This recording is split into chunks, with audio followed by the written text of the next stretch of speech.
बिस्मिल्लाहिर्रहमानिर्रहीम अस्सलाम वालेकुम। जैसे कि आज हम पढ़ेंगे what is writ petition and how many types of writ petition are there. First of all we have to understand what is writ and what is the applicability of writ petitions in Pakistan. Writs are a written order from the Supreme Court or a High Court that commands constitutional remedies for Pakistani citizens against the violation of their fundamental rights. Writ एक ऐसा order है जो कि supreme court और high court जारी करती हैं अगर पाकिस्तानी सिटीजन्स की जो फंडामेंटल राइट्स हैं उनकी वायलेशन होगी तो सुप्रीम कोर्ट और हाई कोर्ट के पास ये इख्तियार है कि वो ऑर्डर इशू करें, उनको उनकी जो कॉन्स्टिट्यूशनल रेमेडीज़ हैं वो प्रोवाइड करें। Article 184 of Constitution of Pakistan deal with constitutional remedies that an Pakistani citizen can seek from the Supreme Court of Pakistan if it considers that a question of public importance with reference to the enforcement of any of the fundamental rights conferred by Chapter 1 of Part 2 is involved, have the power to make an order of the nature mentioned in the said article. Article 184 constitution of Pakistan का हमें यही बताता है कि अगर कोई ऐसा मसला फंडामेंटल राइट्स वायलेट होते हैं पब्लिक एट लार्ज के और सुप्रीम कोर्ट को ऐसा लगता है कि ये जो मसला है पब्लिक एट लार्ज का मसला है, पब्लिक इंपॉर्टेंस का मसला है, तो इसमें सुप्रीम कोर्ट ऑर्डर इशू कर सकता है अगर कोई पिटीशन दायर की जाएगी। यहाँ पर अगर हम इसमें एडिशन करें जो सू मोटो की पावर अगर हम देखें सुप्रीम कोर्ट के पास इसी आर्टिकल के मुताबिक सू मोटो की पावर मौजूद है कि अगर कोई बंदा पिटीशन दायर नहीं भी करता और सुप्रीम कोर्ट को ऐसा लगे कि ये पब्लिक एट लार्ज के फंडामेंटल राइट्स की वायलेशन हो रही है जो कि उन्हें chapter 1 of part 2 constitution of Pakistan की तरफ से दिए गए हैं, तो सुप्रीम कोर्ट खुद ऑर्डर जारी कर सकती है। और ऐसे ही high court has the same power under article 199 subject to the constitution. High court में if it is satisfied that no other adequate remedy is provided by law, अगर हाई कोर्ट को ऐसा लगे कोई और सेटिस्फाइड रेमेडी मौजूद नहीं है, सेटिस्फाई हो जाए कि कोई और रेमेडी मौजूद नहीं है, तो हाई कोर्ट भी ऑर्डर इशू कर सकती है। लेकिन इसमें किसी बंदे का एप्लीकेशन देना ज़रूरी है, किसी एग्रीव्ड पार्टी का एप्लीकेशन दायर करना, पिटीशन दायर करना लाजमी है। हाई कोर्ट के पास पाकिस्तान में सू मोटो की पावर मौजूद नहीं है। Types of rates in Pakistan and India. Basically Pakistan और इंडिया में 5 टाइप्स ऑफ रेट्स जो मौजूद हैं जो कि अभी हम पढ़ेंगे। The supreme court of Pakistan is the defender of the fundamental rights of the citizen. Supreme court जो पाकिस्तान की मौजूद है वो फंडामेंटल जो राइट्स हैं सिटीजन्स की उसकी मुहाफ़िज़ है और इसीलिए उसे वाइट्स पावर दी गई हैं। और सुप्रीम कोर्ट ऑफ पाकिस्तान 5 तरह की रिट जारी कर सकती है और इन्फोर्स करवा सकती है। वो रिट्स ये हैं: हेबियस कॉर्पस, मैंडेमस, प्रोहिबिशन, सर्चररी, कोवरेंटो। अब हम इन पांचों को एक एक करके डिटेल में पढ़ेंगे। Number 1, habeas corpus. The Latin meaning of habeas corpus is to have the body of.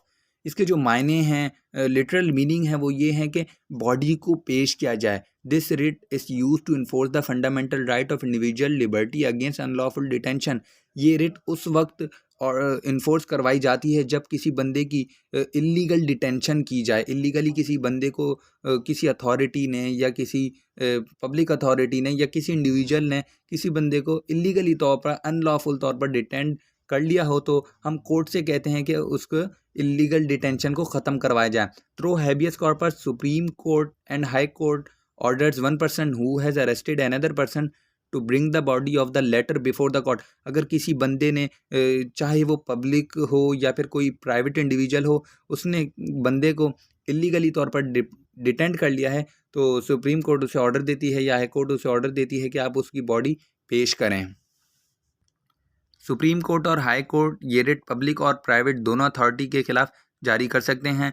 ये रिट इस वक्त इशू नहीं होगी जब व्हेन डिटेंशन इज़ लॉफुल। अगर किसी की डिटेंशन लॉफुल होगी, किसी detention by a competent court होगी, किसी कोर्ट की तरफ से डिटेंशन हुई है या फिर detention is outside the jurisdiction of the court, अगर ये सब चीज़ें होंगी तो जो ये रिट है ये इशू नहीं की जाएगी। जैसा कि अगर किसी बंदे को पेशावर में जो है कैद कर लिया है, किसी वजह से इलीगल डिटेंशन हुई है और हम जो पिटीशन दायर कर दें सिंध हाई कोर्ट में, तो सिंध हाई कोर्ट इसके ऊपर कुछ नहीं कर सकती क्योंकि ये उसकी ज्यूरिसडिक्शन नहीं है।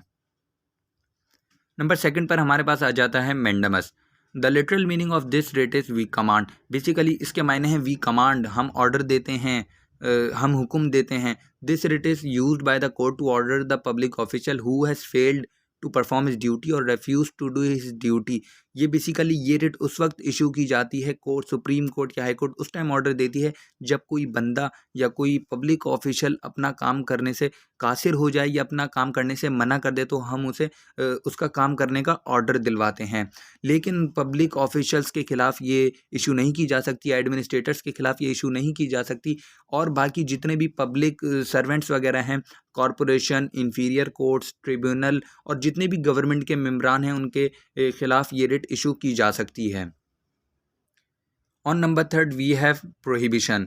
Prohibition meaning is that to forbid. For prohibition के मायने हैं रोकना, मना करना।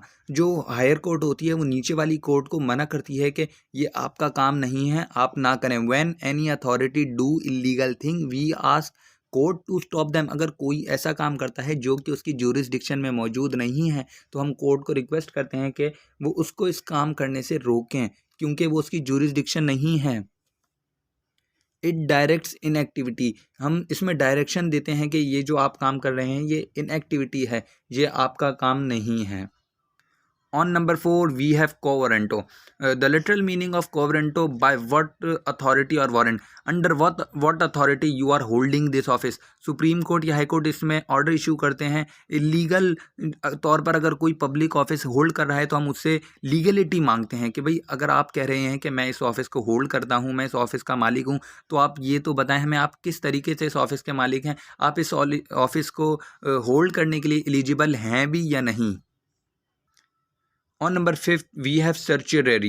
The literal meaning of the writ of certiorari is to be certified or to be informed. Basically इसके मायने कि to be certified, आप ये तो बताएं जो आप काम कर रहे हैं आप इसके काबिल हैं भी या नहीं, हमें बताएं।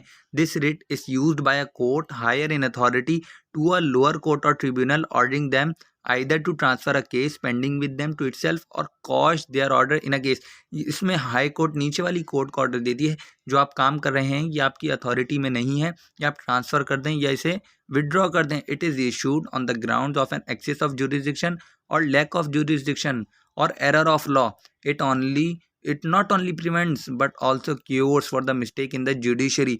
इसमें बेसिकली अगर कोई किसी कोर्ट की कोई जुरिसडिक्शन ही नहीं है तो हम उसे सर्टिफिकेट ऑफ एक्शन मांगते हैं। जो आप काम कर रहे हैं इसका सर्टिफिकेट तो दें, आप जो काम कर रहे हैं ठीक है आप ये काम करें, लेकिन आपके पास काम करने की अथॉरिटी भी मौजूद है या नहीं है। अगर उससे कम काम करने की अथॉरिटी आपके पास है तो वो आप करें, अगर उससे हाई काम करने की आपकी अथॉरिटी है तो आप वो काम करें, लेकिन जो आप काम कर रहे हैं इसकी जिम्मेदारी आपकी है या नहीं, हमें ये बताएं। तो ये थी 5 रिट पिटीशंस जो कि पाकिस्तान और इंडिया में एप्लीकेबल होती हैं। सुप्रीम कोर्ट और हाई कोर्ट्स इन पिटीशंस को ऑर्डर देती हैं। अगर आपको ये वीडियो कुछ समझ आई हो, इसमें आपने कुछ सीखा हो, तो इस वीडियो को लाइक ज़रूर करें, कमेंट करें और सब्सक्राइब चैनल को करें ताकि हमारी नई आने वाली वीडियो आप तक पहुंच सके।